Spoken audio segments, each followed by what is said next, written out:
오늘 1부 예배에 여러분들과 함께 살펴볼 말씀은 사도행전 6장 8절에서 15절 말씀입니다. 하나님의 말씀을 저와 여러분들 한 절씩 교독하겠습니다. 스데반이 은혜와 권능이 충만하여 큰 기사와 표적을 민간에 행하니 알렉산드리아인 길리기아와 아시아에서 온 사람들의 회당에서 어떤 자들이 일어나 스데반과 더불어 논쟁할세 스데반이 지혜와 성령으로 말함을 그들이 능히 당하지 못하여 사람들을 매수하여 말하게 하되 이 사람이 모세와 하나님을 모독하는 말을 하는 것을 우리가 들었노라 하게 하고 백성과 장로와 서기관들을 충동시켜 와서 잡아가지고 공회에 이르러 거짓 증인들을 세우니 이르되 이 사람이 이 거룩한 곳과 율법을 거슬러 말하기를 마지 아니하는도다. 그의 말에 이 나사렛 예수가 이곳을 헐고 또 모세가 우리에게 전하여 준 규례를 고치겠다 함을 우리가 들었노라 하거늘 공회 중에 앉은 사람들이 다 스데반을 주목하여 보니 그 얼굴이 천사의 얼굴과 같더라. 아멘. 안녕하세요, 성도님, 성도 여러분들 안녕하세요. 일주일 동안도 평안하셨습니까? 오늘 이 시간 우리가 드리는 이 예배가 성령님께서 역사하시고 예배드리는 우리 가운데 성령의 충만한 은혜가 있기를 간절히 기도합니다. 말씀을 시작하면서 성도님들에게 질문을 드리고 싶습니다. 성도님들은 무슨 일을 잘하고 싶습니까? 어떤 일에 관심을 가지고 계십니까? 특별히 내가 직업으로 하고 있는 그 일에 대해서는 프로 정신을 가지고 정말 그런 부분에 있어서 잘하고 관심을 많이 가지고 계실 거라고 생각을 합니다.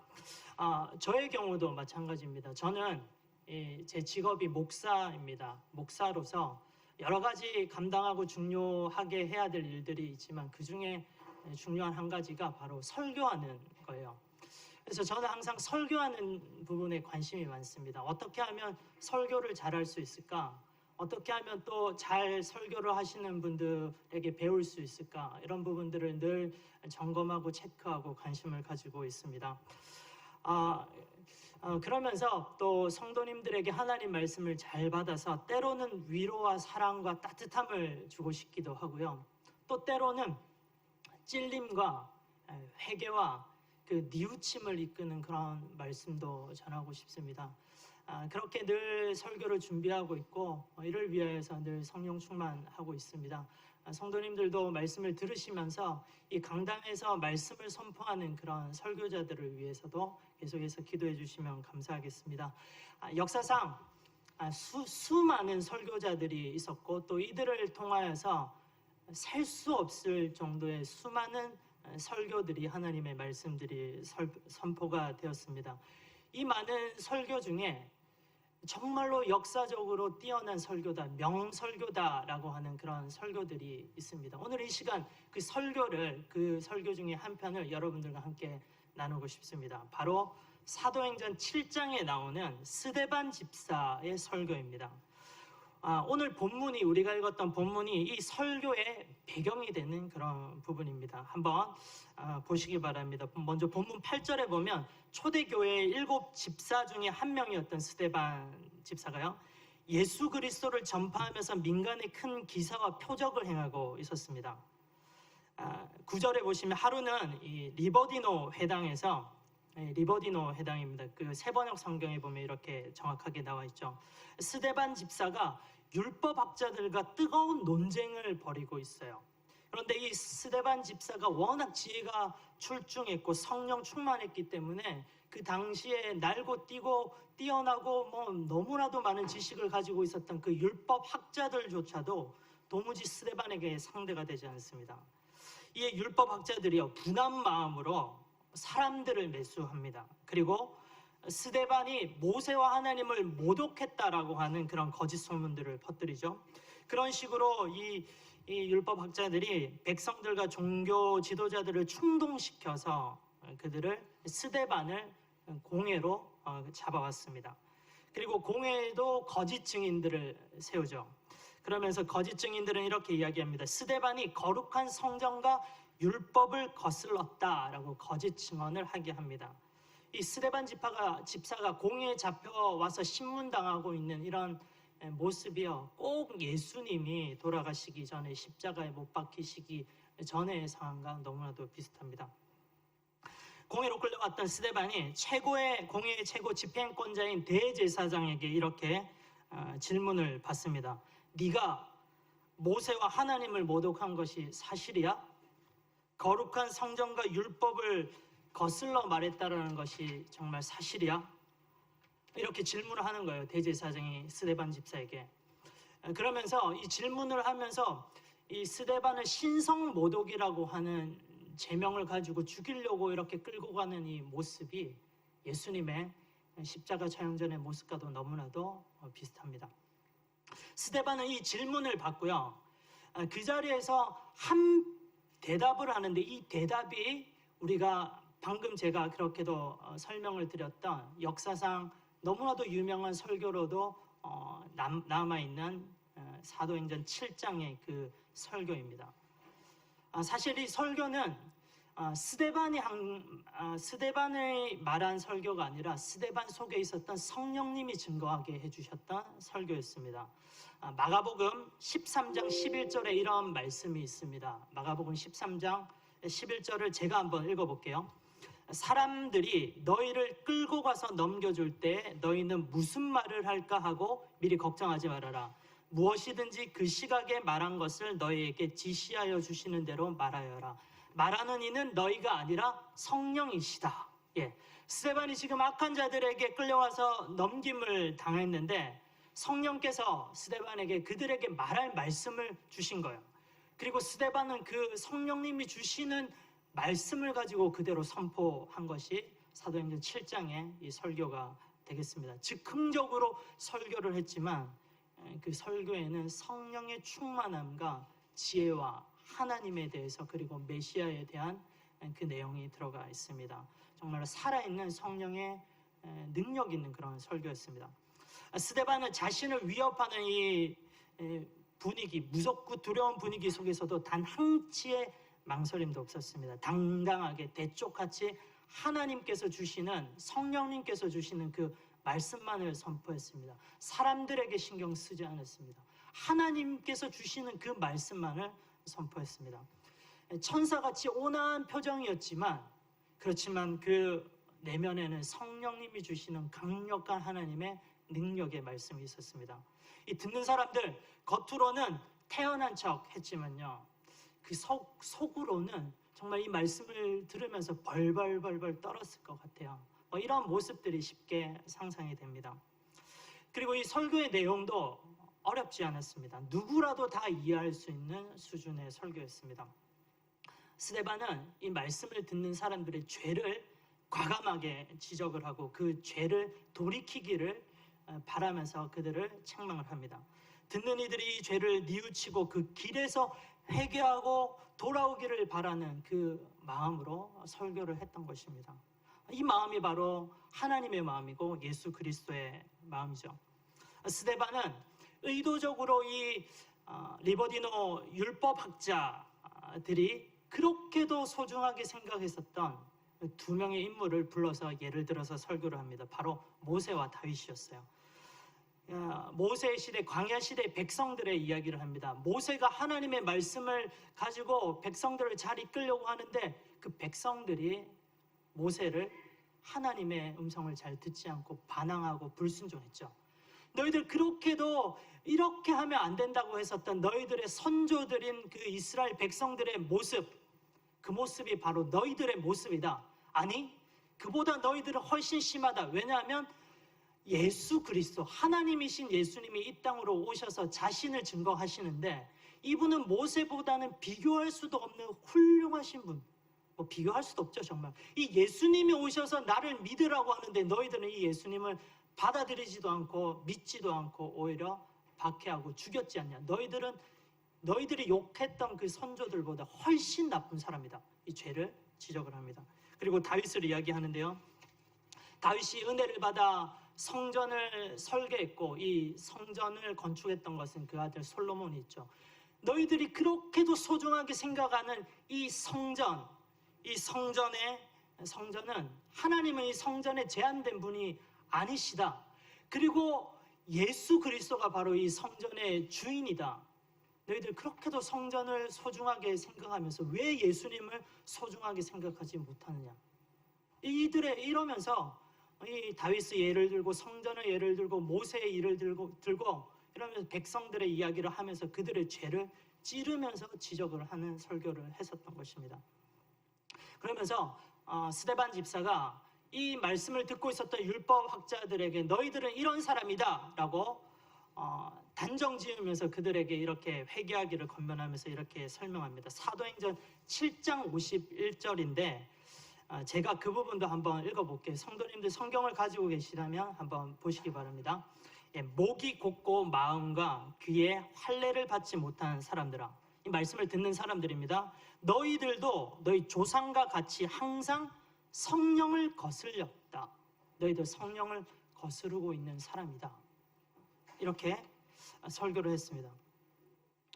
이 스데반 집사의 설교 어렵지 않죠. 그렇지만 듣는 이들의 죄를 지적하고 그들이 하나님께 돌아오기를 바라는 그 마음이 들어가 있습니다. 저는 이 사도행전 7장의 말씀을 일주일 동안 쭉 묵상을 하면서 스데반이 어떻게 이런 설교를 할 수가 있었나, 이 부분에 대해서 생각을 해보았습니다. 스데반이 이런 설교를 할 수 있었던 것은 본문 오늘 말씀의 초반에도 말씀을 드렸지만 스데반은 성령으로 충만해 있었던 사람이었기 때문에 이 설교를 할 수 있었어요. 스데반이 선포했던 것은 자기의 말이 아니라 안에 계셨던 이 성령님이 그대로 해주시는 말씀을 이야기했던 거잖아요. 성령 충만했기 때문에 스데반은 이렇게 하나님의 말씀을 증거할 수가 있었습니다. 스데반을 수식하는 말 중에 항상 충만했다라는 말이 있습니다. 스데반은 충만한 사람이었다. 몇 군데 한번 성경을 찾아보고 싶습니다. 먼저 사도행전 6장 3절을 한번 보십시오. 이 화면에 보시면 나오니까 화면 보셔도 좋을 것 같습니다. 사도행전 6장 3절에 성령과 지혜가 충만하여 칭찬받는 사람 7을 택하라. 그 중에 스데반이 있었죠. 그리고 6장 4절에 보면 믿음과 성령에 충만한 사람 스데반과, 또 8절에 보시면 스데반이 은혜와 권능이 충만하여 큰 기사와 표적을 민간에 행하니, 그리고 또 사도행전 7장 5절에 보면 스데반이 성령 충만하여 하늘을 우러러 주목하였다. 스데반은 믿음으로 충만했고 지혜로 충만했고 은혜와 권능으로 충만했었던 사람입니다. 이 스데반을 한마디로 말하면요, 그는 성령 충만한 사람이었습니다. 성도님들, 성령 충만이라는 말이 어떤 뜻인가요? 무슨 말입니까? 성령 충만을 한마디로 이거는 이거다, A는 B다 이렇게 정확하게 정의하기는 어려울 것 같아요. 그렇지만 성령 충만이라고 하는 것의 분명한 것은 이겁니다. 성령은 예수님의 영이잖아요. 예수님을 밝히 알리고 드러내고 예수님께 영광을 올리는 영입니다. 성령으로 충만하다는 것은요, 우리가 예수님으로 충만해진다는 것입니다. 우리의 생각, 우리의 마음, 우리의 감정, 우리의 의식, 우리의 말, 우리의 행동, 우리의 영이요, 예수님으로 충만한 상태, 그 상태를 성령의 충만함이라고 말할 수 있습니다. 성령은 전인격적으로 우리를 이끄시는 분이십니다. 성령 충만하게 되면 우리의 삶 전체가 전인격적으로 예수님으로 충만하게 됩니다. 이 시간에 성령에 충만한 사람들에게 나타나는 전인격적인 특징 3가지를 간단하게 한번 여러분들과 살펴보고 싶습니다. 전인격적이라고 하면 지, 정, 의를 충족시키는 그런 부분이죠. 먼저 성령 충만한 사람은 지적으로 예수님으로 충만한 사람입니다. 한번 보십시오. 스데반이 예수 그리스도로 이끌림 받았을 때 그의 지혜를 한번 보십시오. 스데반은 지혜로 충만하였습니다. 그 당시에 날고 긴다고 하는 그 똑똑했던 율법학자들이 나와도 그를 능히 감당할 수가 없었습니다. 스데반은 논리적으로 그들의 잘못을 들어서 반박하면서 그 가운데 예수 그리스도를 강조하고 있습니다. 성령 충만했기 때문에, 지혜를 주시는 하나님으로 충만했기 때문입니다. 하나님이 누구이신지 아는 지식을 가지고 있습니다. 그리고 이 예수님이 누구인지 아는 이 지식을 가지고 있었습니다. 성경에 나타나는 성령 충만한 사람들의 특징을 한번 보십시오. 하나님이 누구인지 분명히 알고 있습니다. 지식적인 부분 알고 있다는 겁니다. 예수님이 누구인지 분명히 알고 있다는 것입니다.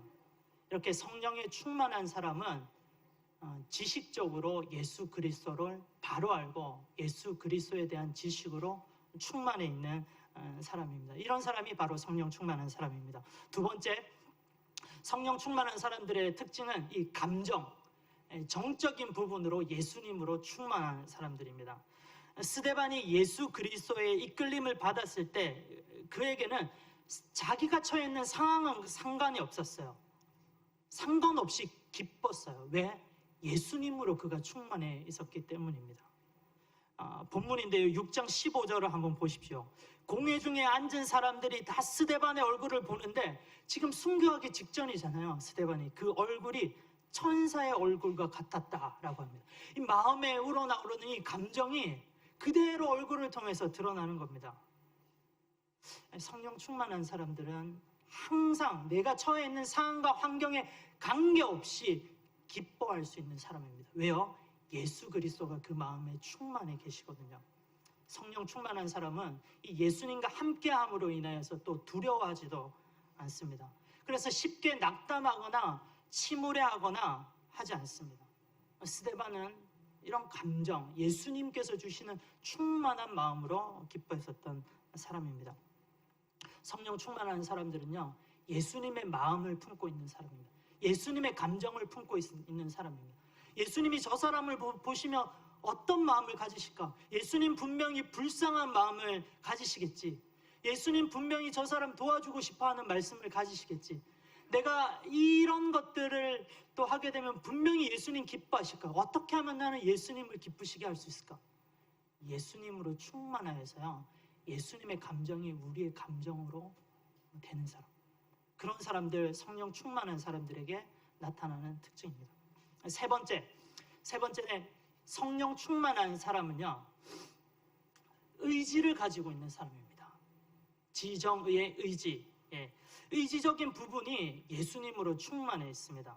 스데반이 지금 예수 그리스도로 이끌림 받았기 때문에 그는 자신의 의지를 들여서 이 리버디노 해당에 와서 또 율법자들과 같이 이렇게 토론을 하고 있는 겁니다. 그 부담스러운 곳이었거든요.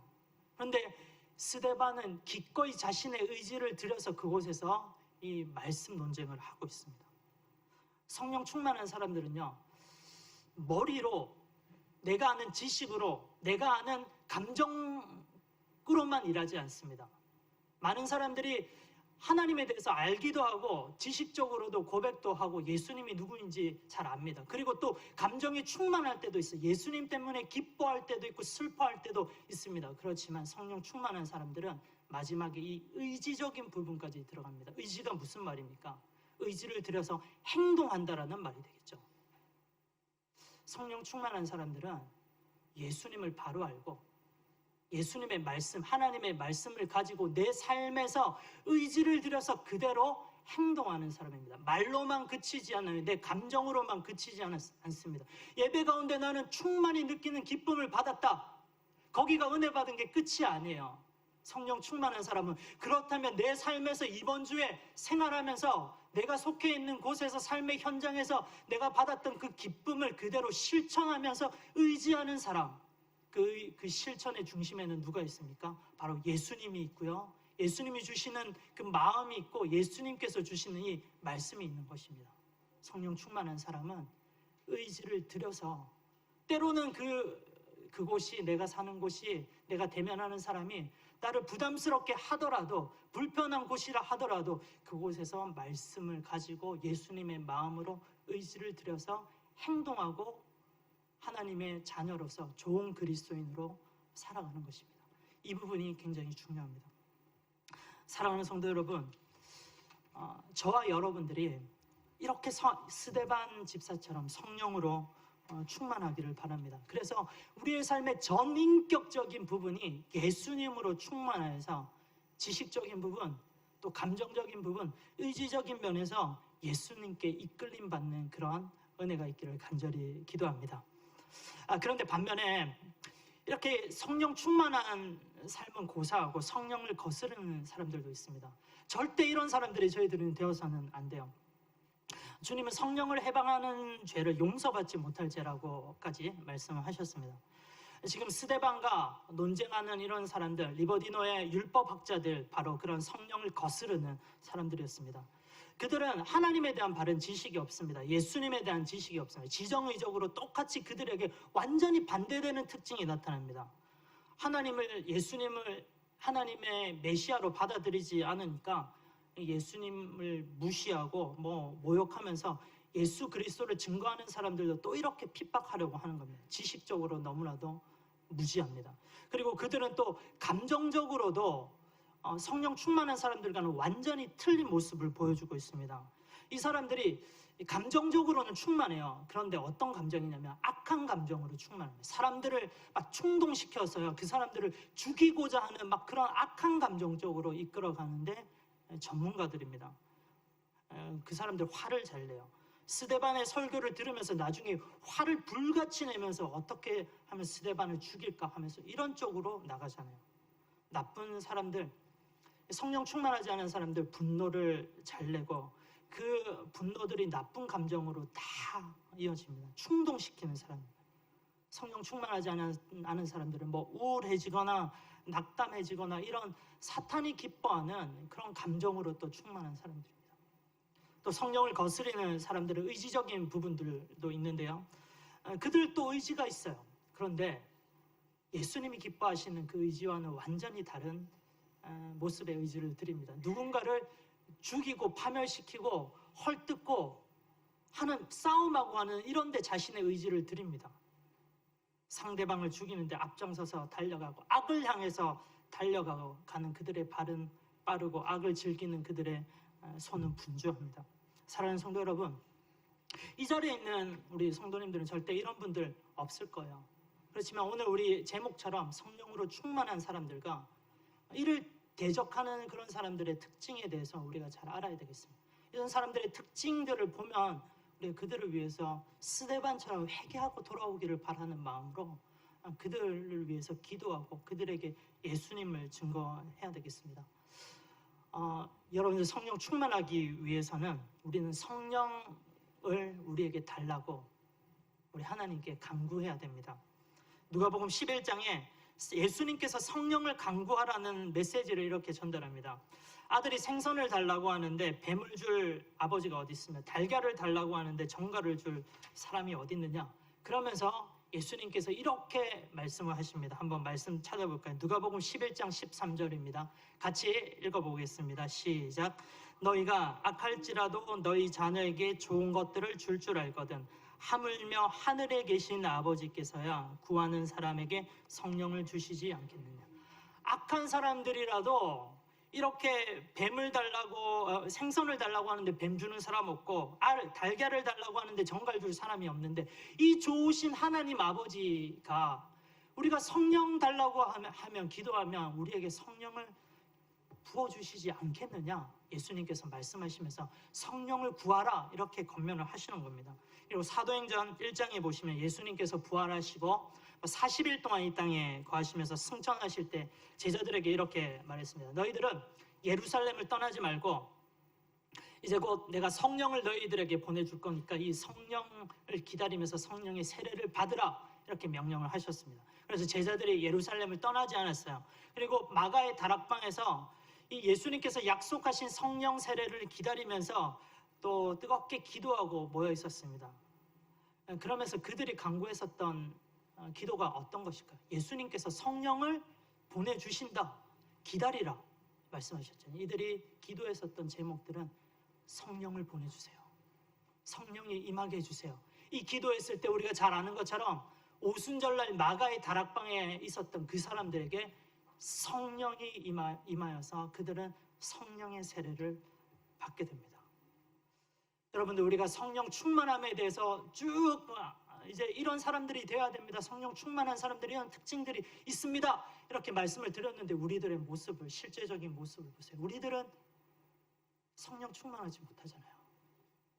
그렇기 때문에 항상 우리가 매일 매 순간순간 성령의 충만함을 달라고 하나님께 간구해야 됩니다.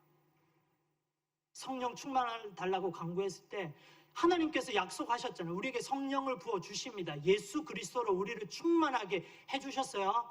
예수님에 대한 말씀들을 우리가 머리로 이해가 되고 그 말씀을 통해서 우리의 감정이 기쁨으로 충만해지게 되고, 그래, 이 감정으로 끝나지 않아. 내가 이 삶에서 내가 이것들을 행해봐야 되겠다. 이렇게 우리를 변화시켜 주신다고요. 우리가 성령 충만을 간구할 때요. 사랑하는 성도님들, 우리의 모습은, 실제적인 우리의 모습은 성령 충만하지 못하는 모습이지만, 그렇기 때문에 매 순간 매일매일 성령의 충만함을 간구해야 되겠습니다. 오늘 본문의 스데반 집사 한마디로 성령 충만한 사람이었습니다. 스데반이라고 하는 이름은 헬라어로 스테파누스라고 하는데 이 뜻이 왕관이라는 뜻입니다. 왕관. 왕관이 의미하는 것이 무엇일까요? 최고의 영광 아닙니까? 최고의 영광. 스데반은 그 이름대로 성령 충만이라고 하는 최고의 왕관을 쓰고 다녔던 최고로 영광스러웠던 사람이었습니다. 우리가 이 땅에서 살아갈 때 세상 사람들이 우리들을 인정하는 그런 영광을 받지 못해도 괜찮아요. 그렇지만 하나님께서 인정하시는 그 영광, 이 성령 충만함이라고 하는 그 영광을 받고 매일매일 이번 한 주도 살아가시면 좋겠습니다. 하나님께서 너무 기뻐하실 거예요. 예수님이 너무나도 기뻐하실 것입니다. 성령님께서 너무나도 기뻐하실 것입니다. 이렇게 이번 한 주도 복되게 성령 충만함으로 또 이것을 간구하시고 살아가시는 저와 여러분들 되기를 간절히 기도합니다. 기도하겠습니다. 사랑의 하나님 아버지, 우리에게 성령의 충만함을 주시옵소서. 스데반 집사처럼 성령으로 충만하여 지적인 부분, 또 감정적인 부분, 또 의지적인 부분, 이 모든 전인격적인 면에서 예수님으로 충만하여서 예수님으로 즐거워하고 예수님의 제자로서 우리에게 주신 삶을 살아내는 복된 자들 다 되게 주시옵소서. 주님의 은혜를 기대하며 감사하며 우리 구주 예수 그리스도 이름으로 기도합니다. 아멘.